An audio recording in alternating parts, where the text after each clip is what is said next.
Yaman atas konflik Palestina dan pembantaian yang dilakukan Zionis di Yaman. Houthi menegaskan bahwa pasukannya masih akan tetap menjaga Laut Merah dan pelabuhan Eilat di wilayah selatan Palestina. Dilaporkan bahwa meningkatnya kekhawatiran Israel terhadap respon Yaman menyusul agresi Israel di pelabuhan Hodeidah. Angkatan Udara Israel sedang dalam keadaan siaga tinggi di seluruh wilayah yang diduduki. Adapun Angkatan Laut Israel juga telah meningkatkan tingkat siaganya di wilayah Eilat. Israel meyakini bahwa beberapa hari selanjutnya akan adanya konfrontasi dengan militer Houthi. Mereka memperkirakan bahwa serangan ini sebagai tanggapan dengan serangan Zionis ke Yaman kemarin. Para menteri Israel menerima panggilan untuk mencegah kebocoran informasi sebelum serangan. Mereka diminta untuk tidak mengungkapkan panggilan kepada siapapun dan menghadiri pertemuan luar biasa di kantor pusat Kementerian Keamanan.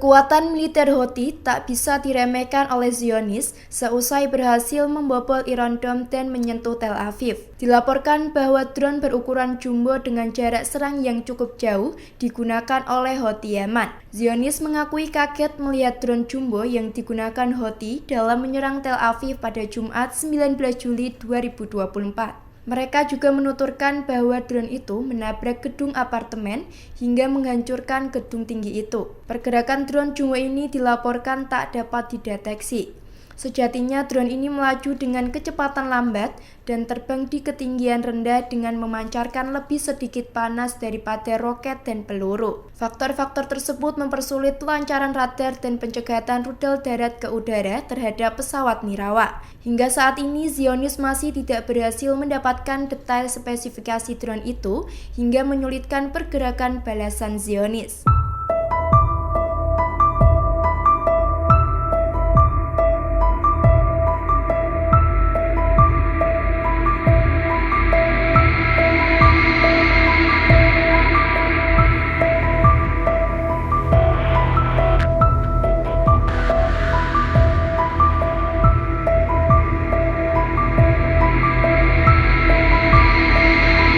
Militer Yaman buka suara terkait memanasnya tensi antara negaranya dan kelompok perlawanannya di jalur Gaza dalam menghadapi agresi Zionis dalam beberapa bulan terakhir. Jubir Angkatan Bersenjata Yaman, Brigadir Yahya Saree, menekankan jika rezim Zionis tak menghentikan agresi terhadap Gaza, maka operasi militer mereka akan terus berlanjut tanpa adanya periode batas waktu. Pihak militer Yaman juga menyatakan bahwa pihaknya tidak akan terpengaruh oleh operasi balasan dari Israel dan akan terus berkomitmen mengincar sejumlah target kunci dari rezim Zionis. Saree juga menegaskan bahwa pihaknya telah memiliki persiapan matang untuk mengantisipasi segala skenario konflik dengan Israel. Bahkan mereka telah menyiapkan sejumlah operasi balasan jika Zionis terus mengambil langkah-langkah eskalasi perang tinggi. Houthi Yaman juga mengklaim rezim Zionis telah berbohong tentang operasi pasukan Yaman dan menyembunyikan fakta-fakta serta angka-angka di lapangan. Saree mencatat bahwa koordinasi antara Yaman dan pejuang Palestina di jalur Gaza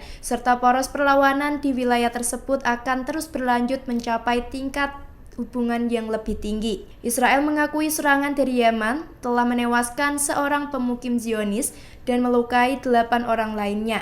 Serangan itu sebagai respon atas serangan udara terhadap kota pelabuhan Hodeidah di Yaman pada Sabtu 20 Juli 2024.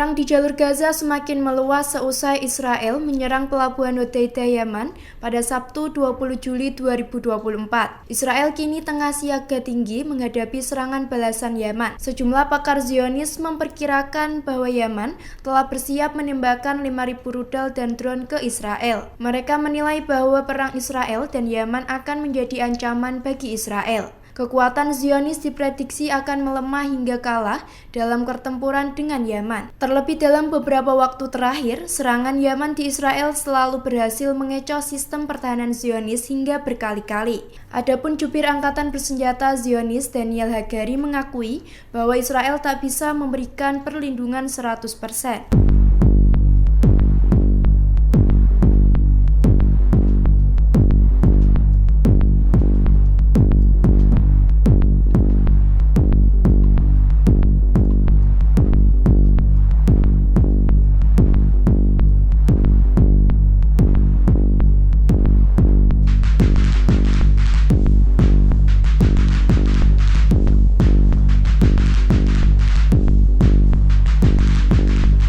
Angkatan Udara Israel menyebutkan banyak operator radar miliknya gagal mengenali ancaman pesawat tak berawak atau drone berisi bom milik pejuang Islam Houthi. Bahkan Israel sering mengira burung adalah drone berisi bom milik musuh. Mereka mencurigai pesawat nirawak sebagai target yang diklasifikasikan. Karena Angkatan Udara Israel memiliki cukup waktu untuk menyerangnya menggunakan jet tempur udara berbasis darat atau laut. Israel juga gagal mengantisipasi pesawat tak berawak yang berisi bom milik Houthi yang terbang selama 16 jam dengan jarak tempuh sejauh 2.600 km. Drone ini akhirnya membombardir ibu kota Israel, Tel Aviv, pada Jumat 19 Juli 2024. Radar Angkatan Udara Israel itu berfokus pada pelacakan pesawat nirawak yang diluncurkan oleh kelompok lain yang didukung Iran dari Irak. Mereka menjelaskan operatornya sering melihat target muncul dan menghilang dari radar.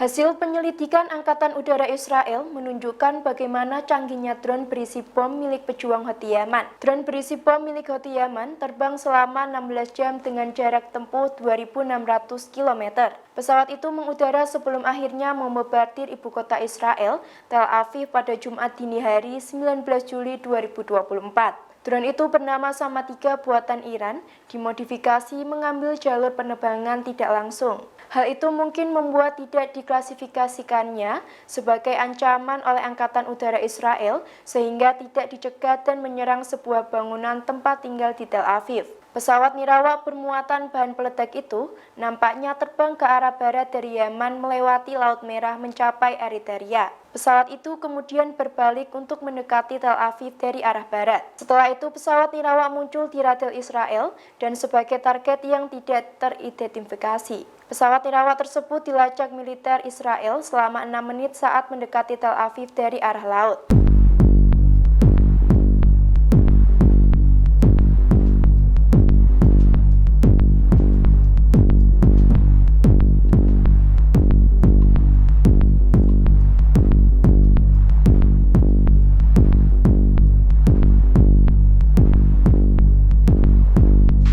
Serangan di jalur Gaza sudah memasuki hari ke-290.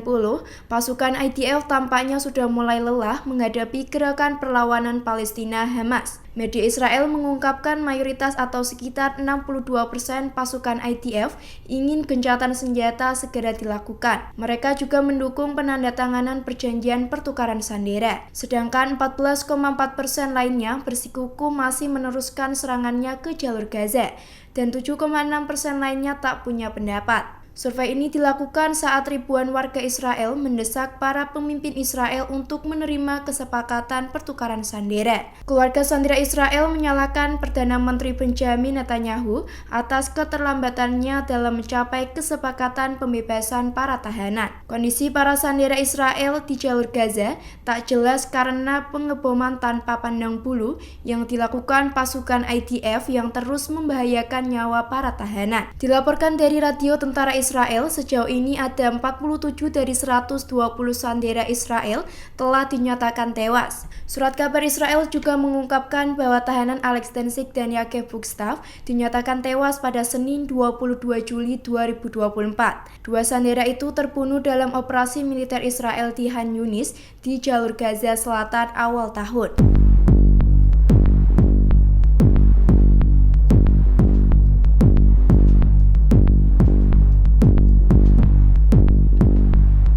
Israel kini semakin dibenci dunia karena genosida yang dilakukan di jalur Gaza dengan membunuh warga mayoritas perempuan dan anak kecil. Israel saat ini diusir Mahkamah Internasional karena menduduki wilayah Palestina secara ilegal. Mahkamah Internasional mengusir dan meminta Israel angkat kaki dari wilayah Palestina karena sudah melanggar hukum. Keputusan Pengadilan Tinggi PBB soal Israel atas wilayah Palestina dapat mengubah kalkulasi politik di Barat. Selain itu, dapat membuat Israel lebih terisolasi dalam hubungan internasional menurut para ahli. Keberadaan Israel di Palestina adalah ilegal, resmi diputuskan oleh Hakim Ketua Mahkamah Internasional pada Jumat 19 Juli 2024. Sebanyak 52 negara menyampaikan argumen dengan mayoritas mendukung pandangan bahwa kebijakan Israel di Palestina melanggar hukum internasional. Pendapat pengadilan itu tidak akan mengikat secara hukum, tetapi memiliki pengaruh politik yang cukup besar.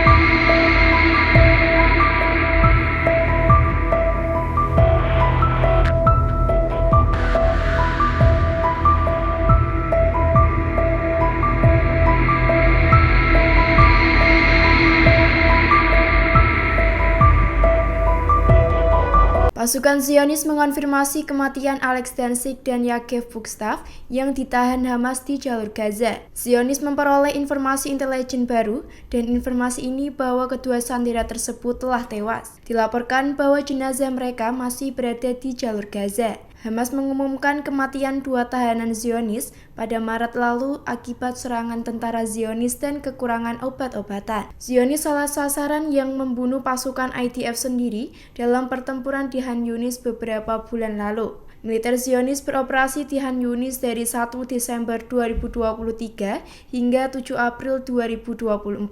Sebelumnya, Hamas telah memperingatkan bahwa tawanan musuh menderita kondisi yang seperti rakyatnya, yaitu kelaparan, kekurangan obat-obatan, dan kekurangan makanan.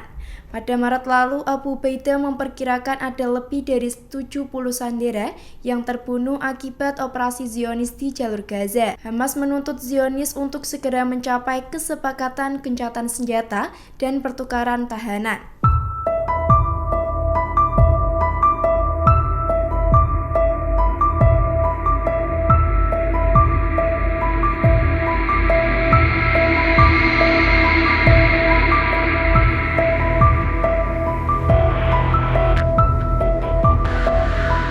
Download Tribun X sekarang, menghadirkan lokal menjadi Indonesia.